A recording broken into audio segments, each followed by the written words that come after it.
Pemirsa, polisi menetapkan siswa pelaku peledakan bom rakitan di SMA Negeri 72 Jakarta sebagai anak berkonflik dengan hukum. Polisi mengungkap ada motif dendam di balik aksi pelaku yang meledakkan bom di sekolahnya. Bosnya kenapa tuh? Sumpah. Mana aja. Polda Metro Jaya mengungkap motif di balik ledakan di SMA Negeri 72 Jakarta. Polisi menyebut pelaku punya dendam atas perbuatan yang diterimanya sejak awal tahun 2025. Kendati demikian, polisi tidak menjelaskan secara rinci perbuatan yang diterima terduga pelaku. Awal tahun yang bersangkutan sudah mulai melakukan pencarian ya.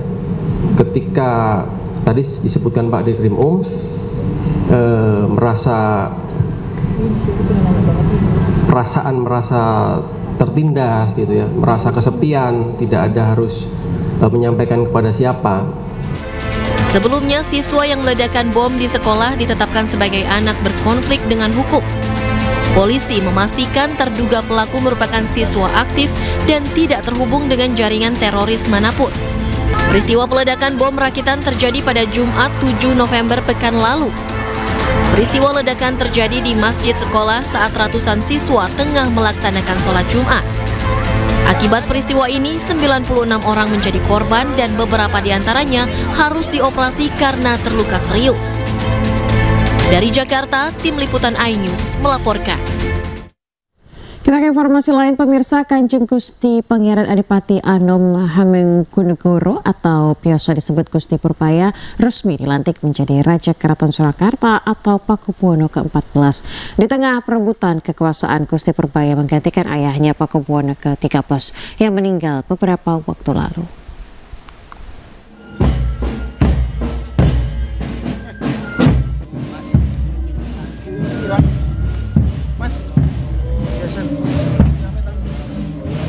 Kanjeng Gusti Pangeran Adipati Anom Hamengkubuwono atau biasa disebut Gusti Purbaya naik tahta menjadi Raja Surakarta yang baru lewat prosesi jumenengan dalem Nata Binayangkara yang berlangsung di Dalem Ageng Keraton Solo. Kanthi adhedhasar saringating agama Islam lan paugerane Keraton Surakarta hadiningrat kanthi bener becik linambaran adil para marta. Melalui upacara adat ini, putra bungsu dari mendiang Pakubuwono ke-13 mengucapkan sumpah jabatannya di Bangsal Manguntur Tangkil di Kompleks Siti Hinggil, Keraton Kasunanan Surakarta Hadiningrat.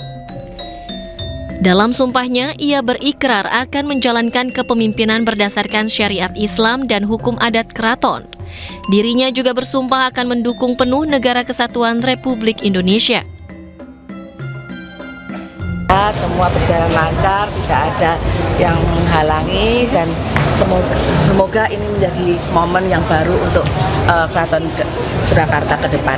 Intinya Sinuwun berjanji untuk membuat keraton lebih baik, mengajak bersama dengan para kerabat dan pencinta budaya, kemudian juga berjanji untuk tetap bersama negara Indonesia untuk memajukan Keraton Surakarta. Usai prosesi penobatan dikawal para pengawal kerajaan dan sejumlah abdi dalam dengan membawa pusaka keraton, Pakubuwono 14 Raja Keraton Solo menyapa warga dari dalam kereta kencana. Dari Solo, Jawa Tengah, Septiantoro, iNews melaporkan. Keinformasi lainnya, pemirsa, Presiden Prabowo Subianto mengantar kepulangan Raja Yordania Hashimiyah Raja Abdullah II di Lanut Halim Perdana Kusuma pada Sabtu siang. Sebelumnya, kunjungan Raja Yordania membahas penguatan kerjasama di berbagai bidang strategis.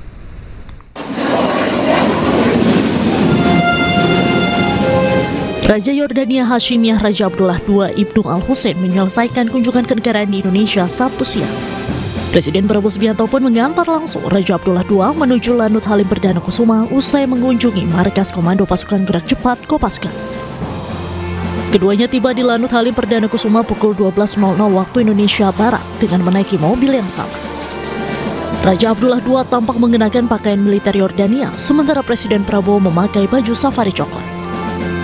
Prabowo pun mengantar langsung Raja Abdullah II hingga ke tangga pesawat. Tampak pula momen hangat ketika Presiden Prabowo memeluk sahabatnya sejak puluhan tahun lalu tersebut. Keduanya juga terlihat saling bertukar senyum dan berbincang sebelum berpisah. Diketahui selama kunjungan kenegaraan di Indonesia, Raja Abdullah II telah melakukan pertemuan bilateral serta jamuan makan malam dengan Presiden Prabowo Subianto di Istana Merdeka, Jakarta. Kunjungan kali ini membahas penguatan kerjasama di berbagai bidang strategis. Pemirsa, lawatan kenegaraan Yordania ke Indonesia telah selesai. Dalam kunjungannya selama 2 hari, Indonesia dan Yordania menyepakati kerjasama di sejumlah bidang termasuk ekonomi dan militer pertahanan. Menteri Investasi dan Hilirisasi sekaligus CEO Danantaran Rosan Roslani mengungkap Raja Kerajaan Yordania Hashimiyah Raja Abdullah II bin Al-Hussein menawarkan 3 peluang proyek strategis kepada Danantara sebagai bentuk penguatan hubungan investasi antara kedua negara. Penawaran tersebut mencakup proyek gas pipanisasi, pembangunan jalan tol, dan sektor logistik yang dinilai selaras dengan portofolio investasi Danantara. Rosan menyebut Raja Yordania meminta gambaran mengenai proyeksi imbal hasil Danantara sebelum akhirnya menyampaikan 3 proyek yang dianggap sesuai dengan karakter investasi lembaga tersebut. Adalah potensi dari Raja Jordan mengundang langsung untuk berinvestasi ke Jordan di 3 bidang. 1 di pipanisasi gas, yang kedua di proyek jalan tol, di pipanisasi gas kurang lebih nilainya $1 billion di pipanisasi gasnya, kemudian di jalan tolnya kurang lebih $200 juta juga di bidang logistik. Dan itu tentunya kita akan evaluasi, tindak lanjuti, dan Danantara juga diundang langsung oleh beliau untuk datang pada bulan Desember. Pemirsa, kecelakaan maut yang melibatkan minibus di Buleleng, Bali menewaskan 5 orang warga negara asal Cina. Akibat kecelakaan, sopir minibus diamankan untuk diperiksa.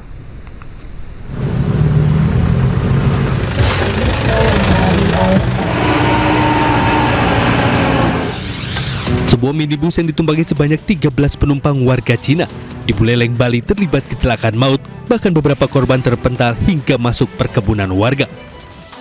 5 orang dinyatakan meninggal dunia dalam peristiwa tersebut dan 8 orang mengalami luka-luka. Mobil minibus juga mengalami kerusakan cukup parah dalam peristiwa tersebut. Para korban meninggal dunia dibawa ke ruang jenazah RSUD Buleleng, sementara korban lainnya masih mendapatkan perawatan intensif pihak rumah sakit. Akibat kecelakaan ini, polisi tangkap sopir minibus untuk dilakukan pemeriksaan. KS tersebut mengangkut 14 orang, terdiri dari 1 orang supir warga negara Indonesia, kemudian juga 13 orang WNA Cina yang terdiri dari 12 orang dewasa dan juga 1 anak-anak. Ya, dari kejadian tersebut juga tadi sempat 30, kemudian kurang lebih ada 5 orang yang dinyatakan meninggal dunia. Penyebab pasti kecelakaan masih menunggu otoritas terkait untuk memastikan penyebabnya. Dari Buleleng, Bali, Pandey Ainis melaporkan.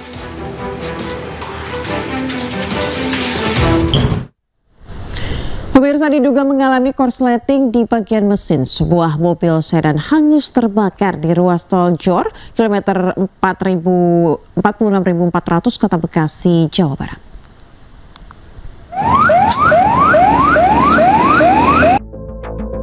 Sebuah mobil hangus terbakar di ruas tol Jor dari arah Rorotan menuju Jatiasih, Kota Bekasi, Jawa Barat, Sabtu siang. Kobaran api yang cukup besar membuat seluruh badan mobil ludes terbakar. Petugas Jasa Marga langsung berusaha memadamkan api menggunakan alat pemadam api ringan.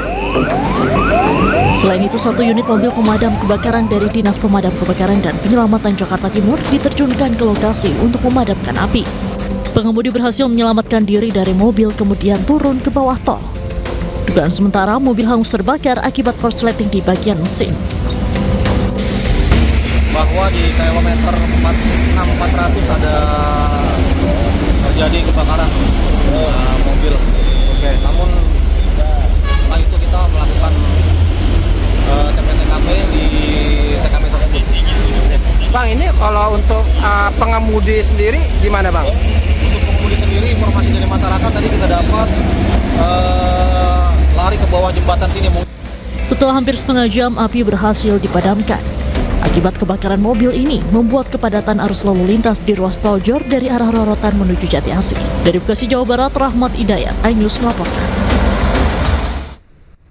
Ada kembali di iNews Pagi, pemirsa. Aparat kepolisian menangkap seorang buron kasus perampokan uang senilai 300 juta rupiah. Pelaku telah merampok warga di Kabupaten Paniai, Papua Tengah.